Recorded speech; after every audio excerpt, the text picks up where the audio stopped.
మేడారం ప్రాంతంలో ఘోర అపరిస్థితి చోటు చేసుకుంది. నిర్మాణ పనుల్లో నిర్లక్ష్యం కారణంగానే చిన్న బాలుడు తీవ్రంగా గాయపడిన ఘటన స్థానికంగా కలకలం రేపుతుంది. వనదేవతల దర్శనానికి భక్తులు పెద్ద సంఖ్యలో చేరిన బుధవారం రోజున సమ్మక్క పూజారి సిద్ధమైన రమేష్ కుమారుడు 7 ఏళ్ల బాలుడు గద్దెల ప్రాంగణంలో ఆడుకుంటుండగా అక్కడ ఏర్పాటు చేసిన చిన్న రాతి స్తంభం ఒక్కసారిగా కూలి బాలుడిపై పడింది. ఈ ప్రమాదంలో బాలుడి ఎడమకాలు తీవ్రంగా దెబ్బతింది, చిదిరమైంది. వెంటనే కుటుంబ సభ్యులు అతడిని ములుగు ఆసుపత్రికి తరలించి చికిత్స అందిస్తున్నారు. ఈ ఘటనపైన స్థానికులు తీవ్ర ఆగ్రహం వ్యక్తం చేస్తున్నారు. ఇక మహాజాతర సమయంలో ప్రారంభించిన గద్దెల విస్తరణ పనులు ఇప్పటికే పూర్తి కాకపోవడం, అలాగే అధికారుల పర్యవేక్షణ లేకపోవడం వల్లే ఇలాంటి ప్రమాదాలు జరుగుతున్నాయని ఆరోపిస్తున్నారు.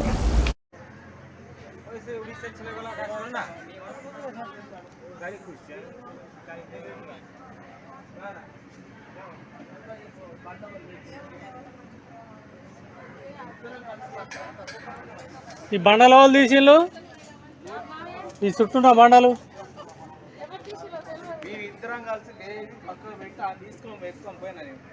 అన్నీ మీ కాడ ఉన్నాం కానీ అవతల గద్దె మీద ఈ బండల 80 సార్లు ఇట్లా వచ్చినాక కాంట్రాక్టర్ తోటి అవన్నీ దొరికించుకున్నారు. వాళ్ళని దొరికించింది మొత్తం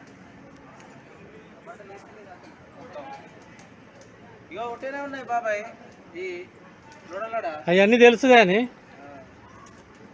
సరే సరే రేపు పొద్దుగాల చెప్దాం.